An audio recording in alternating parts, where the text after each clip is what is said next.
I'm here to talk to you about overwhelm. It's a theme coming up for a lot of people. I feel so overwhelmed. My life is overwhelming. I'm confused why I'm so overwhelmed. Does any of this sound familiar? I've been speaking to a lot of you, and overwhelm is coming up as really a huge theme, especially for those of you in North America, I would say Europe. This fall season, we're moving into being busy. And I wanted to share something revolutionary. Are you ready?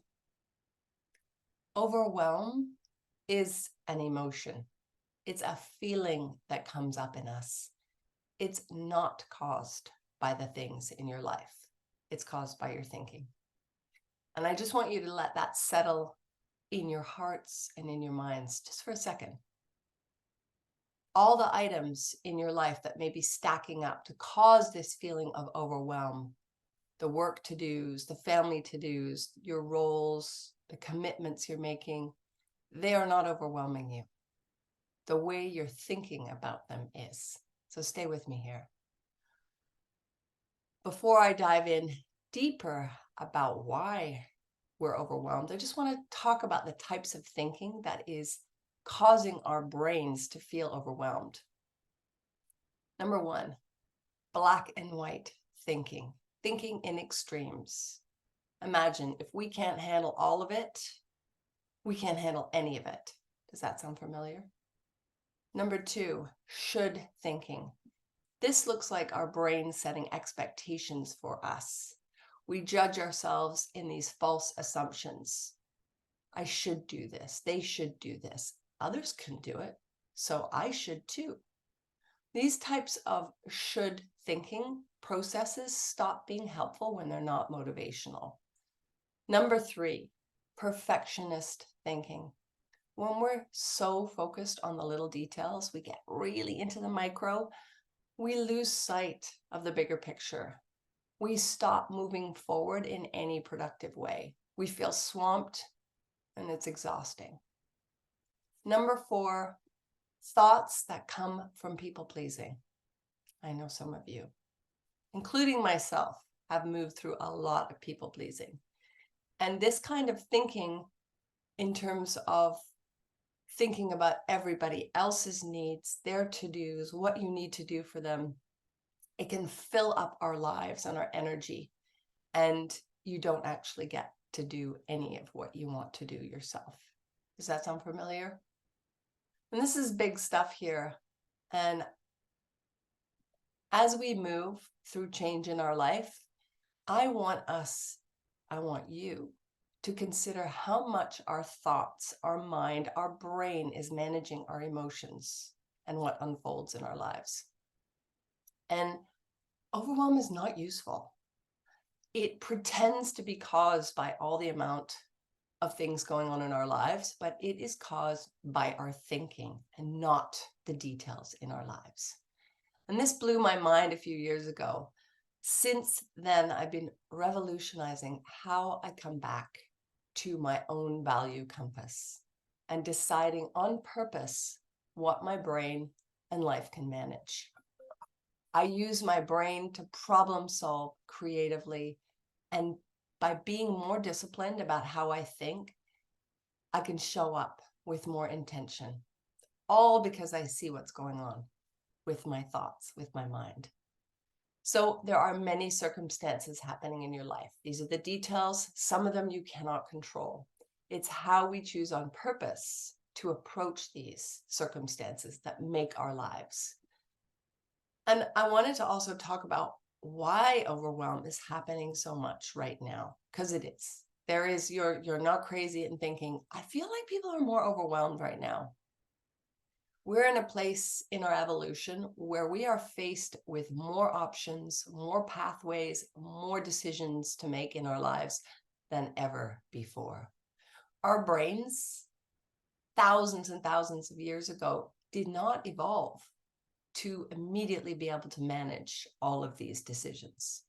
we evolved to do pretty simple tasks: eat, sleep, procreate, survive. So in today's world, what happens to us when we haven't been evolved, or our brain hasn't literally developed to take in this much?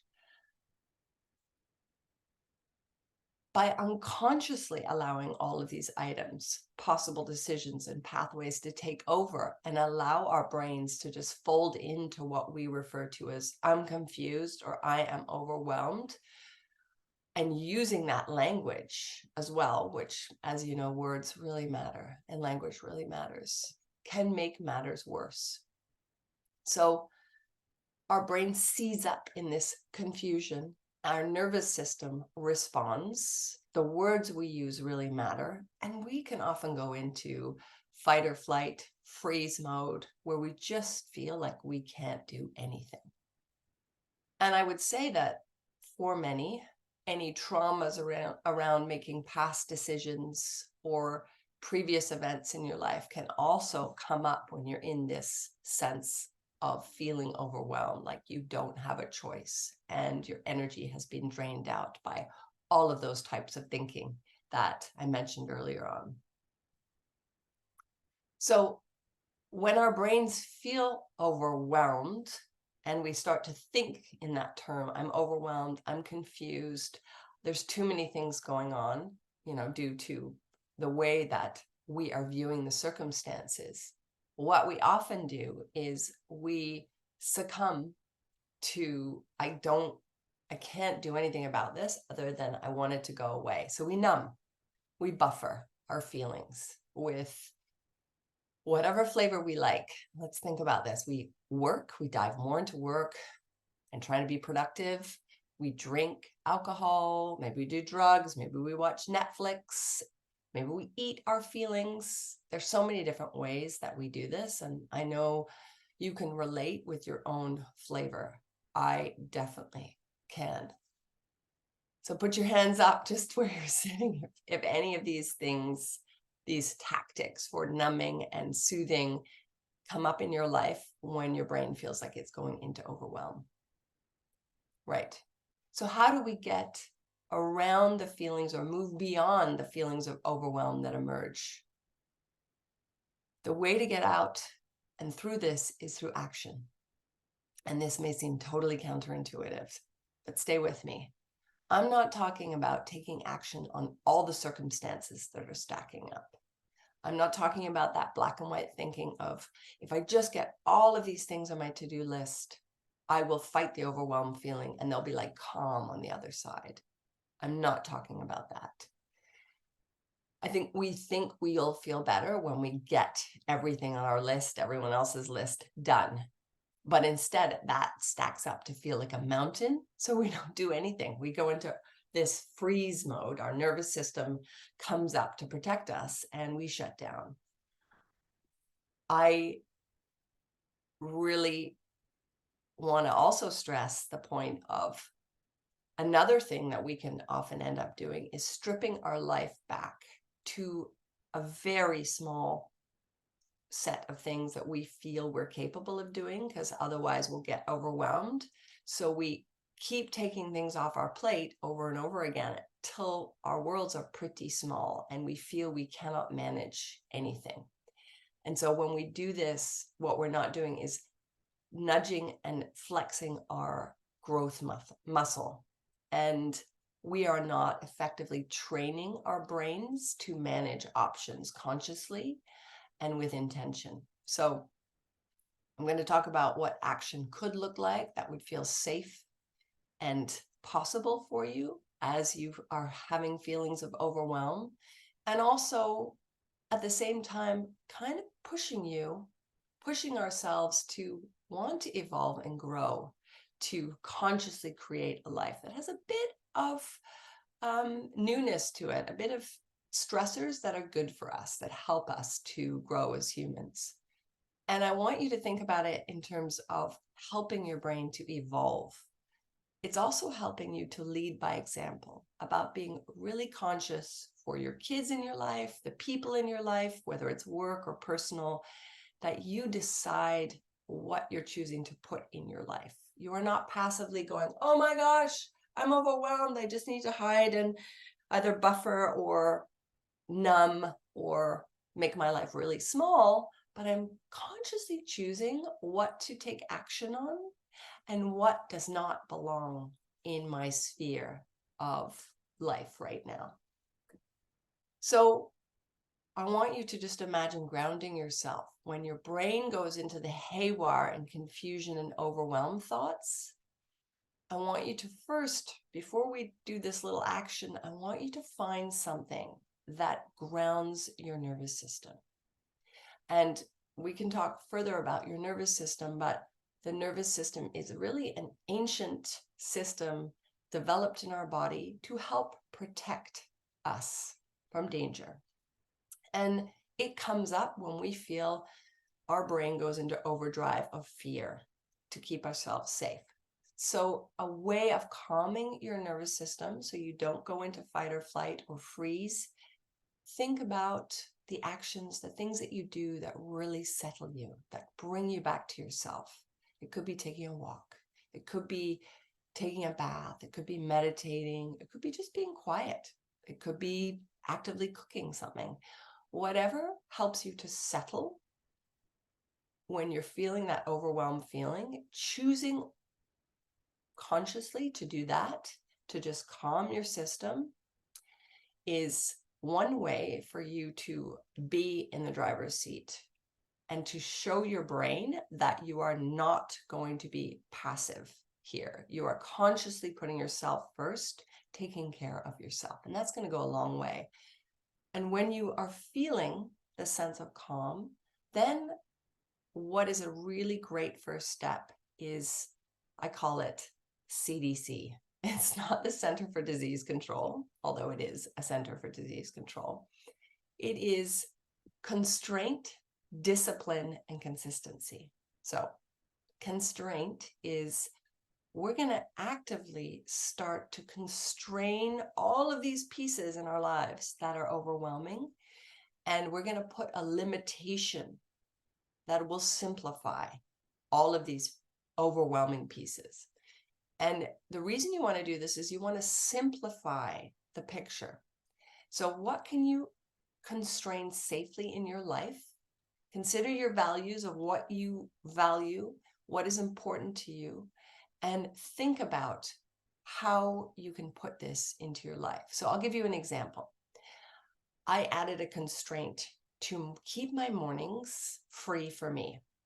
When I started to feel really overwhelmed, like work is just taking off, I've got kids at school and they've got all their schedules and my parents need me and, the list goes on. I start to insert regulating exercises to calm my nervous system down. So I would insert walks, even if it was 5 minutes, 10 minutes. I would be in nature.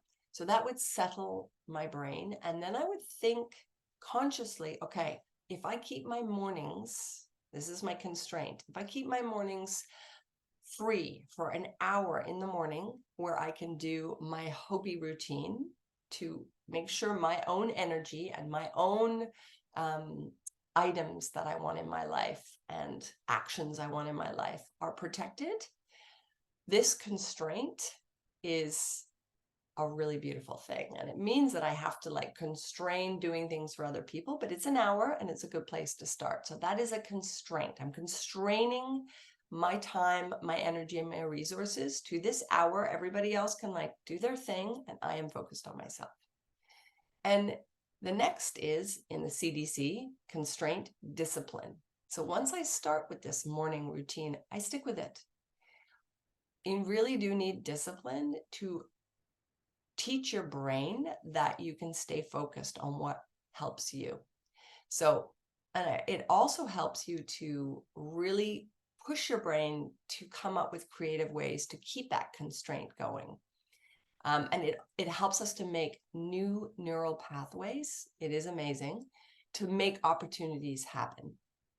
So when things come up that I can't keep my morning routine, other people's needs happen, I really have to be creative and I have to communicate well to make sure that I'm keeping, for the most part, my morning routine. And lastly, in my CDC, constraint discipline, is consistency. So with the discipline is, I really want to do this for a consistent amount of time so that this habit really gets working well. What it does is it shows my brain, it shows my nervous system. It's really proving to me that I can be intentional. I can show up for myself over and over again, and I can honor my values of being healthy, of making space, of being in nature, of calming myself. All of these things create really good memories for me to pull up when I'm feeling those feelings of overwhelm again. I know that consistently I am showing up for myself to constrain that time, to be disciplined. You better believe that when you do all of these things for yourself, the way you feel about yourself is not overwhelmed. You feel like you are in the driver's seat and that you are making progress. So it counters the powerlessness, feeling small, feeling saturated with self-pity maybe. And instead of a cycle of like feeling overwhelmed and buffering and avoiding or keeping things small, you are slowly making progress in evolving yourself, which is pretty amazing.